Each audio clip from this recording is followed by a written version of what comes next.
감사합니다. 18세기 프랑스의 철학자 루소는 인간을 움직이도록 하는 것을 이렇게 말합니다.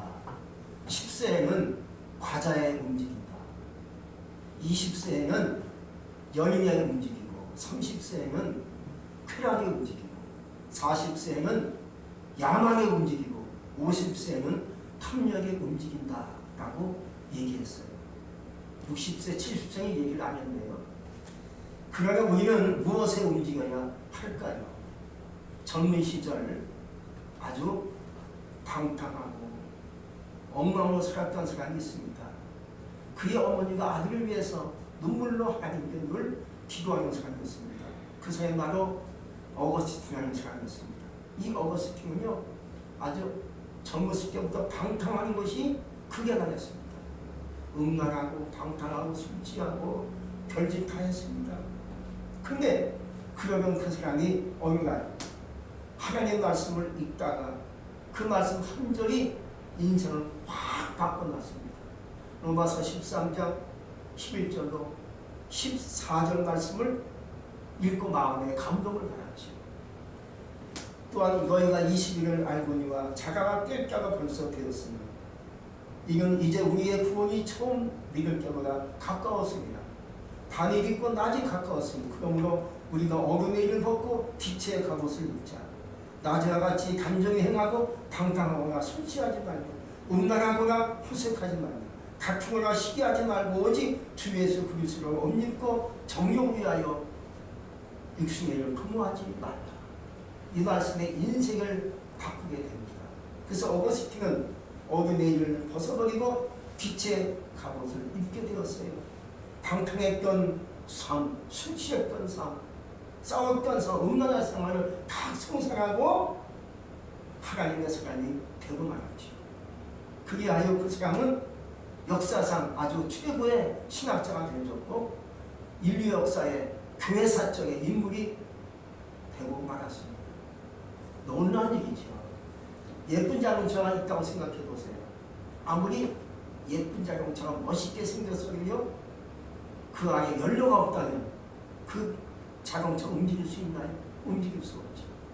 또 연료가 가득 채워졌어요.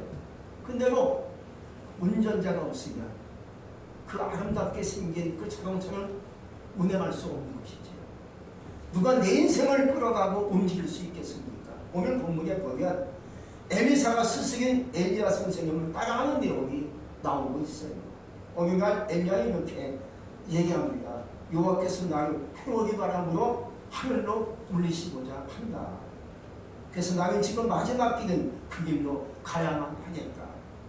그렇다면 마지막 길을 가는 이 엘리야 선생님을 굳이 따라갈 이유가 어디 있겠는가? 그냥 안녕히 가세요. 이별입니다. 할 수 없지요. 하나님께 잘 가세요 하고 안녕하고 말겠죠. 근데 왜 굳이 엘리사가 선생님을 끝까지 따라가겠다고 결심하고 있는 것입니까? 사실 엘리사는 엘리야 선생님의 행하시는 능력이 참 궁금했고 신기했습니다. 어찌 능력이 큰지 말한 말이 이루어지고 죽은 자가 살고 요단강이 갈라질 수 있겠는가? 놀라운 능력이죠. 그래서 과연 이 능력이 어디서 왔어요? 어떻게 선생님이 받을 수 있었는지 이게 궁금했습니다. 연구하고 궁금해도 춤추를 피낼 수가 없고요. 알아갈 방법이 없는 거예요. 그래서 그 답을 얻고자 그의 마지막 길을 나선 선생님을 따라가면 끝까지 따라가면 뭔가 답이 나오겠지 하고 목적을 갖고 선생님을 따라가게 된 것입니다. 여러분, 누구든지 까닭없이 그 길을 가지 않습니다. 천하의 모든 사람들이 다 그 길을 가는 이유가 있어요. 목적이 있고 뜻이 있고 목표가 있으니까 내가 그 길을 가고 열심히 달려가고 있는 거예요. 근데 그 길을 가고자 길을 나서지만 순탄치는 않아요. 누구든지 다 험난합니다. 역경도 있습니다. 혼란의 바람이 그치질 않습니다. 끊임없이 살다 보면 나에게 역경이 다가와요. 어려움도 있어요. 고난이 있어요. 방해 공작도 있는 거예요. 그냥 나를 놔주질 않아요. 그 놔주면 내가 참 재밌게 살 텐데 그냥 나를 놔주지 않죠. 질병이 나를 괴롭혀요. 물질이 나를 괴롭혀요. 이웃이 나를 괴롭혀요. 가정의 모든 삶이 나를 힘들게 해요. 이것이 인생살이 광야 같은 길이라고 얘기합니다. 오늘 말씀에서는 세 가지로 크게 엘리사를 방해하는 내용이 나오기도 해요. 첫 번째 보면 급변하는 상황이 변합니다. 길갈에서 베델로, 베델에서 여리고로, 여리고에서 요단으로 이어지는 이 상황이 급변하는 상황이죠. 마치 급변하는 날씨처럼, 마치 급변하는 세계 경제처럼, 기후변화처럼 말입니다. 그래서 엘리야 선생님은 위험한 상황을 알고 너희 어디 그냥 머물러 있어라. 내가 가는 것은 험한 곳이다. 하고 당부하고 있는 것을 볼 수가 있지. 2장 2절에 보면 이런 말씀이 나와요. 엘리야가 엘리사에게 이르되 청컨대 너는 여기 머물라. 여호와께서 나를 베델로 보내십니다. 하고 얘기합니다. 왜 머물라고 얘기하는 겁니까? 내가 가는 것이 급변하고 변화가 있고 상황이 안 좋고 힘든 곳이다. 그러니 너는 여기서 머물라고 그 제자 엘리사에게 얘기하고 있는 거예요. 여러분, 급변하는 상황에 흔들리지 않은 사람이 어디 있겠습니까? 다 흔들리고 넘어지고 그러는 거예요. 우리는 3년 동안 코로나로 인해서 많이 흔들렸던 삶이 아니었겠습니까? 교회도 흔들렸고, 나라도 흔들렸고, 국가가 흔들렸습니다. 또 거기다가 전쟁이 터지다 보니까는요, 지금 세계가 지금 요동치고 있어요. 너무 힘들어요. 나라가 흔들리고 있어요. 경제까지 흔들리고 있어요. 급변하는 세계적인 모든 사람들이, 모든 국가들이 지금 막 우왕좌왕해요. 어떻게 하면 이 나라를 살릴 것인지 아주 굉장히 고심이 많고 고충이 많다는 거예요. 현재 모든 나라 경제가 바닥을 치고 있다고 얘기합니다. 그러면서 사람들이 예견하기를, 학자들이 예견하는 겁니다. 이제 앞으로 모든 사람들이 다 가난해질 것이라고 예견하고 있어요. 부자도 없고요, 다 가난해진다는 거죠. 이런 것들이 우리의 삶을 방해하고 흔들리게 하지 않겠습니까? 그렇지만 아주 절망할 수만은 없다. 여기서 절망할 수 없다는 겁니다. 이것이 끝까지 한마디로 흔들릴 수밖에 없느냐? 그렇지 않다는 거지요. 이러한 절망적인 것이 있지만 우리의 삶에 절망은 없다라고 생각하는 것이 있습니다. 역사학자 토인비는 자연 조건이 좋은 환경에서는 인류의 문명이 태어나지 않았다는 거예요. 다 거친 환경에서 인류의 문명이 이루어졌다고 얘기합니다. 고대 문명의 발상지는 모두 광야같이 험한 땅에서 그 발상지가 일어나게 됐습니다. 이집트의 문명, 수메르 문명, 그리고 인도 문명, 중국 문명 다 그렇습니다. 아주 험난하고 거친 광야에서 문명이 시작되어지고 만들어지기 시작했다는 거죠. 엘리사는 험한 환경으로 나갔지만 흔들리지 않고 끝까지 엘리야 선생님을 따라가게 된 줄로 믿습니다. 여러분, 우리의 최고의 스승이 누구십니까? 예수님이 아니십니까? 예수님은 우리를 인도하시는데 때로는 거친 길로 우리를 인도하실 때가 있어요. 하지만 험한 길로 인도를 하셔도 나는 하나님께 아멘 감사하며 따라갈 수 있기를 축복합니다. 설사 도저히 갈 수 없는 바닷길로 우리를 인도하셨는요, 그 길로 나가면 요단강이 갈라지듯이 갈라지는 기적도 우리에게 처음으로 와닿을 줄로 믿습니다. 어찌 보면 우리에게 있어서 2023년도 기적을 체험할 수 있는 해가 되지 않겠는가, 그런 생각을 해봅니다. 둘째로 사람들이 우리를 방해합니다. 어떻게 방해를 할까요? 우리는 그 길로 가고자 하는데 사람들은 아니야, 너 그 길 가면 안 돼. 넌 틀렸어. 힘들어. 왜 그 길을 가려고 해? 하고 방해하는 경우를 우리는 가끔 보기도 합니다. 우리를 가로막아요. 왜? 안 된다고 해요. 오늘 엘리사가 길을 가고자 하는데 가로막은 자들이 있습니다. 바로 같은 선지자의 생도들이 그들을 가로막고 있어요. 엘리사를 가로막고 있어요. 5절에 보면 이렇게 말씀이 나옵니다. 여리고에 있는 선지자의 생도들이 엘리사에게 나와 있네. 여호와께서 오늘날 당신의 선생을 머리로 취하실 줄 아나이까. 엘리사가 가로되 나도 하느니 너희는 잠잠하라 하고 얘기합니다. 이렇게 같은 생도들은 누굽니까? 엘리야 선생님의 제자들을 얘기하는 겁니다. 오늘날까지는 신학생을 얘기하는 겁니다. 가진 신학생들인데 엘리사를 가로막은 겁니다. 야, 그만 따라가라. 선생님 귀찮게 하느냐. 이제 하나님께 갈 건데 따라가지 마라 하고 가로막는 것을 알고 있지만 엘리사는 나도 간다. 너희는 잠잠하라 라고 얘기하죠. 근데 우리는 어떻게 주님을 생각하실까요? 또 우리 주님은 나를 어떻게 여기실까요? 그래, 네가 원하는 일로 가라. 내가 밀어줄게. 네가 하고 싶은 거 있지? 내가 마음껏 밀어주니까 용기를 잃지 마 하고 하나님이 나에게 오셔서 역사하시고 용기와 꿈을 주실 줄 믿습니다. 그분이 누구냐? 우리 예수님이세요. 김미영이라는 인생 스타 강사가 있어요. 아마 유튜브에 많이 나와요. 원래 피아노 학원을 운영하는 피아노 전공생입니다. 그래서 피아노를 전공했으니까 피아노 학원을 운영하고 있어. 어느 날 갑자기 어디서 이렇게 와가지고 강사를 하라는 거예요. 그래서 가서 강의를 했는데 너무너무 잘하는 거예요, 강의를. 그러니까 이 김미경 강사가 피아노 학원 그만두고 강사로 나설까 하고 고민을 합니다. 그래서 이 얘기를 쭉 하니까 친구들이나 이웃이 얘기합니다. 야, 너 원래 피아노 전공한 사람인데 네가 무슨 강사를 하냐. 계속 피아노 학원을 해야지. 너 안 돼. 네가 한 것이 뭐냐. 네가 피아노 전공하느냐. 그걸 해야지. 왜 엉뚱하게 강사하려고 난리냐 하고 다 가로막고 막아서고 방해하는 겁니다. 안 된다는 겁니다. 또 남편도 이 사람아, 음악을 하는 사람이 음악을 해야지 무슨 강사를 하가.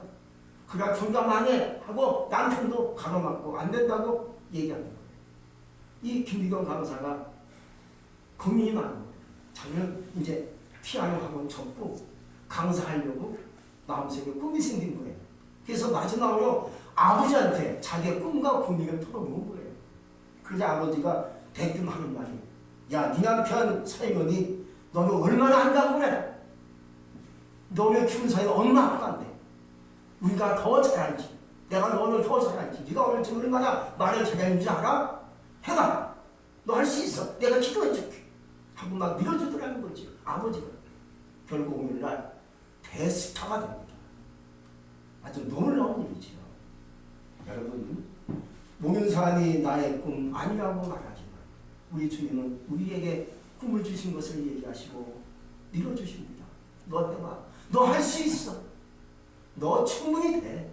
라고 우리 주님이 나에게 내가 얘기하는 꿈과 계획을 밀어주시고 용기와 힘을 주실 줄로 믿습니다.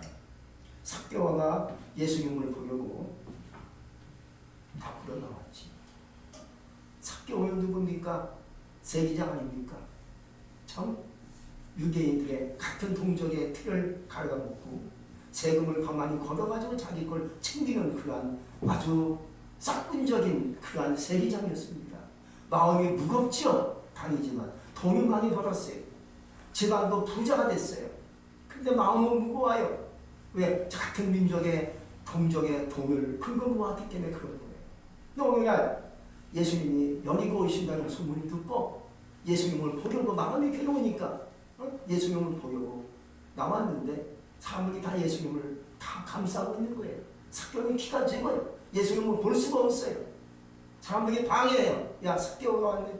다 삭개오를 싫어하는 겁니다. 왜? 우리의 돈을 뜯어먹는 놈, 우리의 세금을 가만히 걸어가지고 칼치하는 놈이라고 생각하니까 삭개오가 꼴보기 싫은 거예요.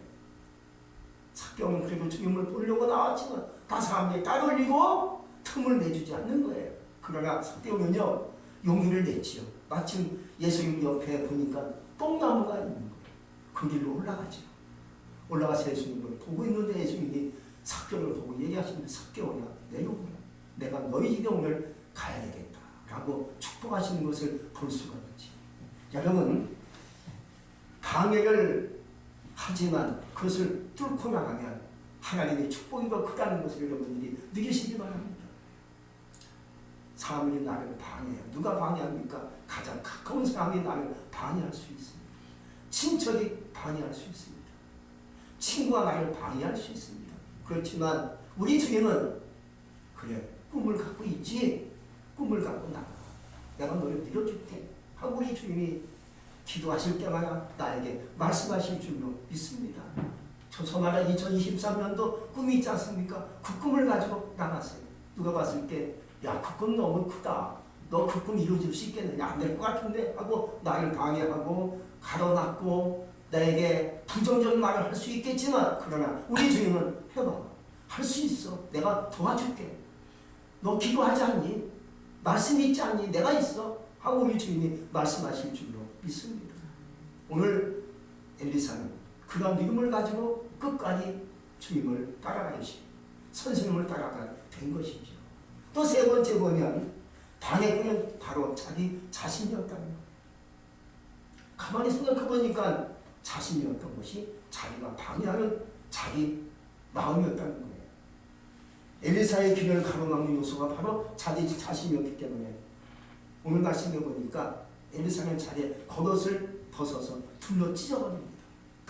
찢었다는 것은 내 생각을 찢었다는 거예요. 내 마음을 찢었다는 거예요. 나의 부정적이고 잘못된 생각, 주님이 원치 않는 마음, 생각 있을 수 있어요. 살다 보니까 예수 믿고 기도하지만은 하나님을 예배하지만 나를 모르게 주님이 원치 않는 마음이 올 때가 있어요. 주님이 원치 않는 생각이 나에게 올 수가 있어요. 그것을 여러분들이 오늘 다 찢을 수 있기 바랍니다. 엘리사가 자기의 겉옷을 벗어서 찢은 것처럼 내 생각과 마음을 찢을 수 있기 바랍니다. 도려낼 수 있기 바랍니다. 잘라낼 수 있기 바랍니다. 그럴 때 우리 주님은 나에게 세마포 옷을 던져주시고 그 옷을 가지고 나가면 요단강이 갈라지고 홍해바다가 갈라지고 하나님의 축복의 역사가 임하게 될 줄로 믿습니다. 2023년도 새해가 됐지요. 우리가 좀 더 마음속에 무엇을 채워가며 이제 하나님을 따라가며 살 수 있겠는가 고민하고 생각하시는 가운데 끝까지 주님을 따라갈 수 있기를 주의 이름으로 축복합니다. 이제 엘리사는 조금도 흔들리지 않고 끝까지 따라갑니다. 어디까지 따라가는 겁니까? 요단강까지 따라가요. 그래서 시작이 길갈입니다. 그 다음에 베델입니다. 또 베델을 거쳐 어디 갑니까? 여리고입니다. 여리고에서 마지막까지 요단강가 앞에까지 옵니다. 그때 엘리야가 이제 자기 겉옷을 벗어가지고 둘둘 말아가지고 요단강을 내려칩니다. 내려친 요단강이 쫙 갈라져요. 이것을 보고 있는 엘리사 감동과 감탄을 했겠죠. 또 멀리서 보고 있는 성도들 역시 우리 선생님 최고다. 하나님의 능력이 최고구나 하고 박수치며 환호했을 것입니다. 엘리야가 건너갑니다. 엘리사가 건너갑니다. 그러자 하늘에서 불말과 불수레가 내려옵니다. 불말이 끄는 불수레가 하늘에서 내려와서 엘리야 선생님이 그 불말, 불수레 그 위에 올라탑니다. 올라타니까 사실 그 불말이 끄는 수레가 하늘로 올라가는 겁니다. 이것을 엘리사가 보고 있고 모든 성도들도 멀리서 보고 있는 겁니다. 야, 신기한 광경이지. 놀라운 광경이지. 그때 엘리사가 소리치는 겁니다. 아버지요, 아버지. 소리치니까요. 엘리야가 올라가자고요. 자기 겉옷을 벗어가지고 엘리사에게 던져줘요. 이 엘리사가 받아진 그 엘리야의 옷은요, 능력의 옷입니다. 할렐루야. 그 옷을 받아치고요, 자기 옷은 둘러 찢어버리고요, 그 옷을 다시 감아가지고 요단강을 내려치니까 요단강이 쫙 갈라지는 겁니다. 하나님 능력이 엘리사에게 임한 줄로 믿습니다. 그러기 전에 엘리야가 묻습니다. 불만을 타고 올라가기 직전에 엘리사야, 너는 나에게 무엇을 원하느냐? 하니까 엘리사가 말합니다. 당신의 영광이 나에게 갑절로 임하기를 원합니다.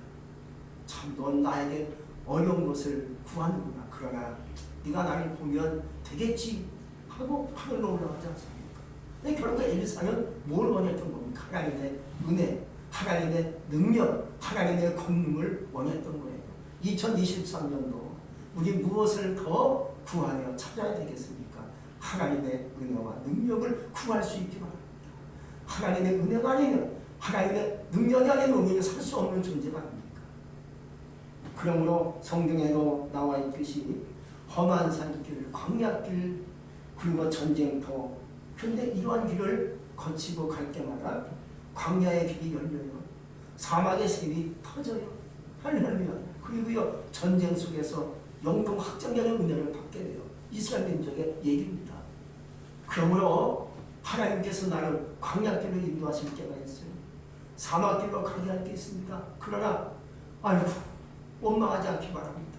내 인생이 광야네, 내 인생이 사막길이네, 살 길이 없네 하고 원망할 수 있지만 원망하지 마시고 하나님께 감사하시면 광야의 길이 열려요. 할렐루야. 사막의 샘이 터질 줄로 믿습니다. 그리고 내가 험한 길로 올라가요. 하나님 나를 크게 올라가요. 험한 길로 올라가자면 그 다음에 나에게 축복의 그 들판 푸른 초장이 나에게 열릴 줄로 믿습니다. 우리가 시편 23편 있지 않습니까? 가끔 여호와여 나의 목자시니 내가 부족함이 없으리로다. 그가 나를 푸른 초장에 실망의 물가로 인도하신도다 하고 시편 기자 다윗이 하나님께 고백한 말씀이 아닙니까? 우리 주님이 나를 인도하실 때 그 길로 묵묵히 순종하며 따라갈 수 있기를 주의 이름으로 축복합니다.